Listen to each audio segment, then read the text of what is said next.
What's the most compelling paranormal thing you've experienced?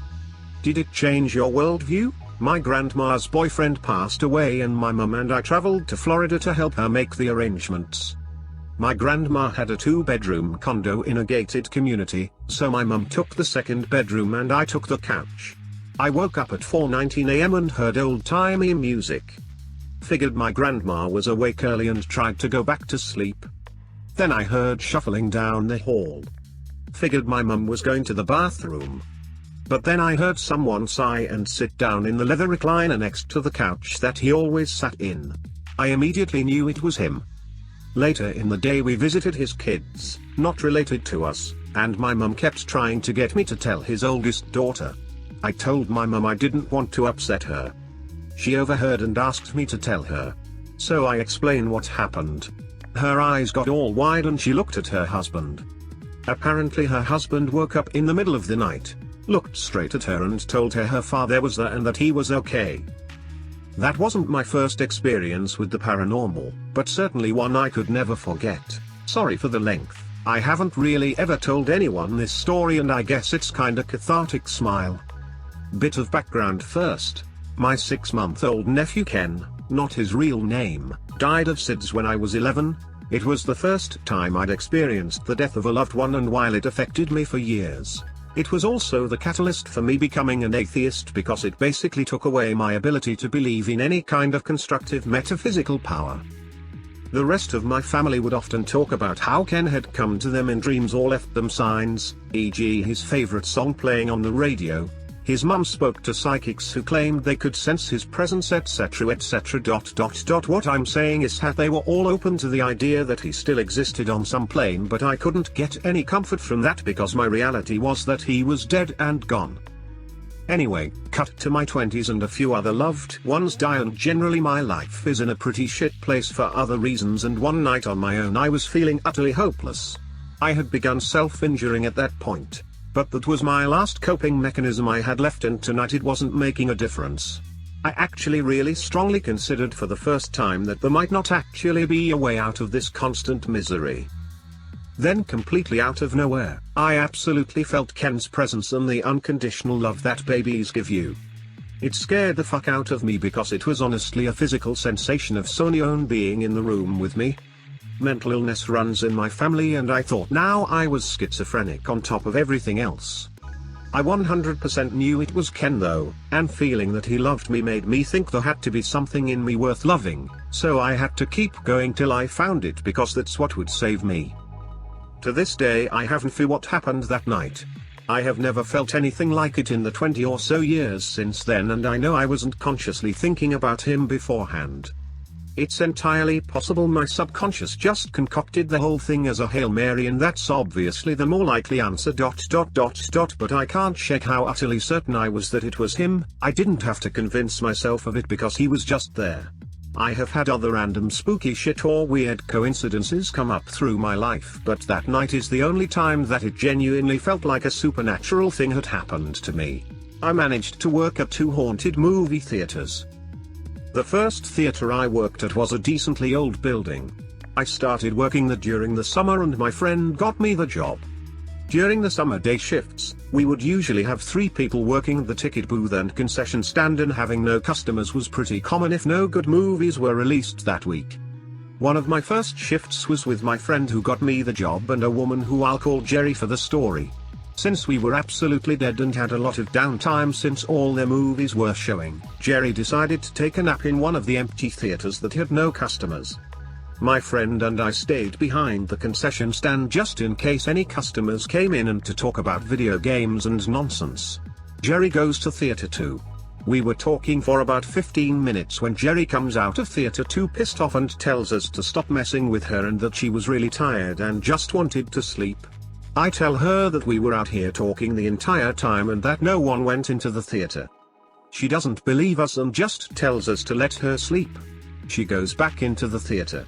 About 20 minutes later, she comes out again, pissed off, and yells at us to stop shaking the back of the seat she was sleeping in. She said that it felt like someone grabbed her seat and shook it with all their force. We told her again that it wasn't us, and she decides to not go back into the theater she was sleeping in. After that, My co-workers told me rumors about the theater being haunted. Usually, some nonsense about murders that happened there a long time ago or a dead body found in the bathroom. Of course, there was no evidence to back that up, but it was fun to talk about. Occasionally, you had the feeling of being watched while cleaning theaters, but that seemed expected since you're in these giant, dark rooms. However, the experience that I had while opening made me believe that the theater was haunted. I was working an opening shift, where it's just you and the manager. These usually happened on weekdays when we knew we were going to be slow. All three managers of the theaters were known for being late for a variety of reasons. The head manager was just lazy and smoked a lot of weed. The other manager had to take the bus, which was always unpredictable. And the third manager really didn't have an excuse for being late, but since the other two were always late, it seemed okay. Because they were always late, we had the idea of giving a key to the restaurant next door so that the worker who had to open could get into the building without having to wait for the manager.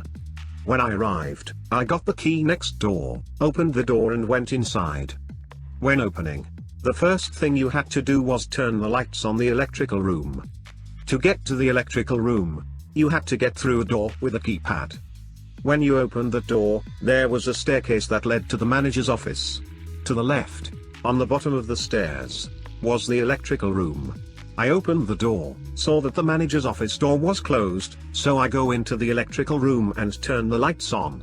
As I'm leaving the electrical room, I hear from the manager's office say, "Watership down 82, what's good?" It sounded like my manager with a very deep, distinct voice, and that's how he always greeted me. I yelled back up, "You knew I was opening. Why didn't you keep the door open for me?" And I went about my opening duties. I just finished making the popcorn when my manager walks in and says, "Ayo, Watership down 82, sorry I'm late." I told him, "When did you sneak out?" He asked me what I was talking about and I told him that I heard him upstairs before. He then tells me that his boss was 40 minutes late and he just got here. He made me go upstairs with him to check that no one was hiding up there. There wasn't anyone there. I worked at that theater for about 2 years before the company decided to close it down because the building owner wanted to raise the rent. They transferred all the workers to other close-by theaters and I was transferred to a theater that was in the town over. I knew the theater and I knew that the theater was old. Very old. So old that it was grandfathered in with not being handicap accessible for some of the theaters. My first day there, I was asked to clean one of the upstairs theaters. Being the new guy, I obviously said yes and went up there to clean it.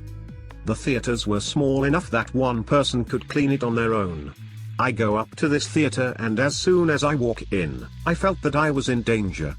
I checked the aisles to make sure that everyone left and that no one was hiding in there to try to sneak a second free movie or worse. It was empty. But the feeling of being in danger never left. As I was cleaning, I had a feeling that there was something in there watching me and I knew where it was. It was in the back corner of the theater, where the light didn't illuminate it. I felt as if it was watching me and was waiting for me to get distracted so it could push me down the stairs in the theater. I quickly cleaned the theater as fast as I could and got out of there. Every single time I went into that theater, I had the same feeling. That it was watching me in the corner and wanted to hurt me. Eventually, I told my co-workers that I couldn't clean that theater by myself and that someone needed to come with me. Surprisingly, everyone was fine with this. The thing that really sold this for me was that a worker who was away at college came home for the summer and started picking up shifts at the theater. I never met him before, but the first shift that he came back for, he went to the same theater to clean it and came back down 2 minutes later and told us that he wasn't cleaning the theater because he felt that someone was watching him, and he didn't get paid enough to deal with demons. After that, my co-workers told me stories about their experiences. One manager saw a little girl in the stock room. Another heard voices coming from the stock room. Another saw the bathroom stall doors swing and slam open by themselves. Another would see people sitting in the seats in the theater who would disappear when they blinked. A closing manager heard footsteps and laughing in the lobby hours after we closed. No one knew why exactly, but we figured that the building was so old, some people must have died there. I did a couple things that made me feel psychic but were really just weird. I was walking in the autumn with and past a weird corner store, used car dealership when I noticed a group of college students walking in circles kicking around the leaves. They were obviously looking for something hidden beneath the leaves. I could hear one of the girls yelling at one of the guys saying we had better find this ... or else. And things like that.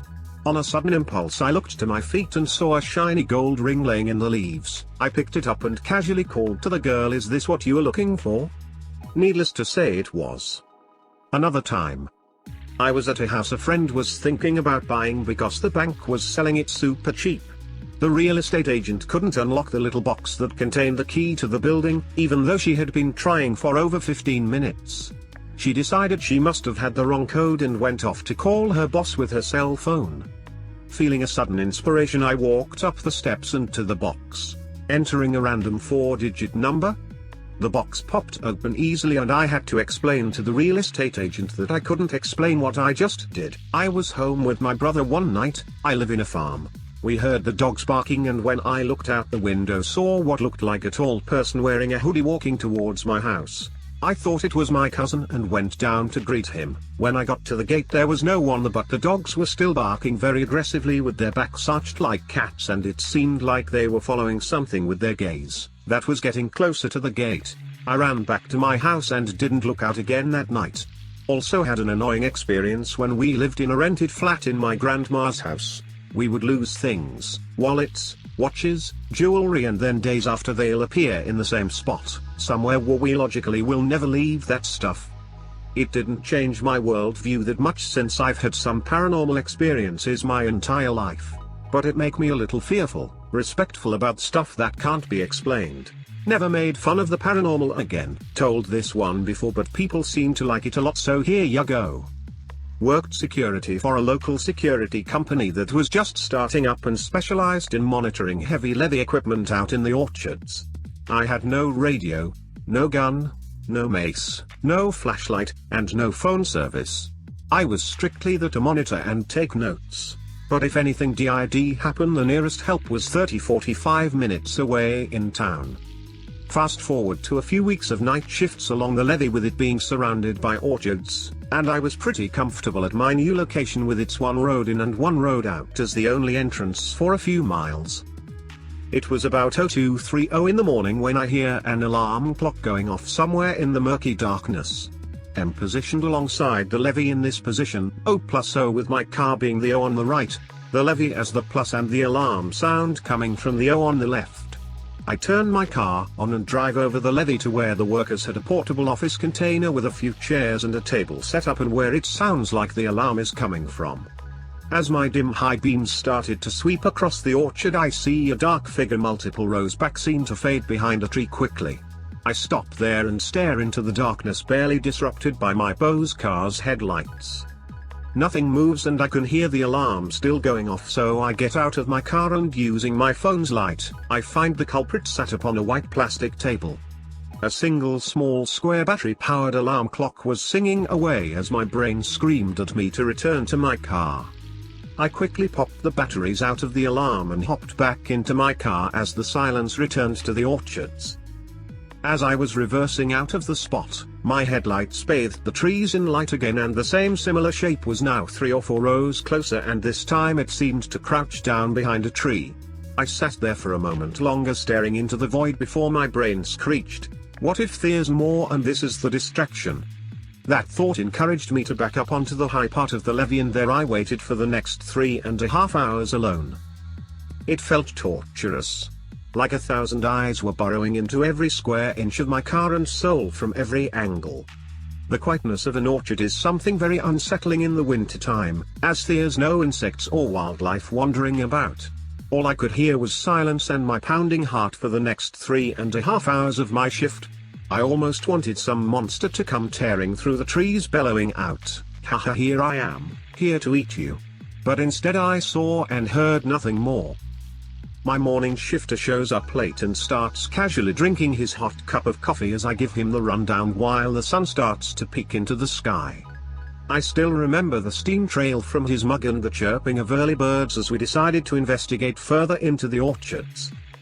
We ended up at the spot where I saw the figure, and after some quick scanning he ended up spotting some really large footprints from boots that seemed to pace back and forth in a line along one row of trees. We then tracked them as they led forward towards the workers' office container and abruptly stopped near a tree while still a few rows back.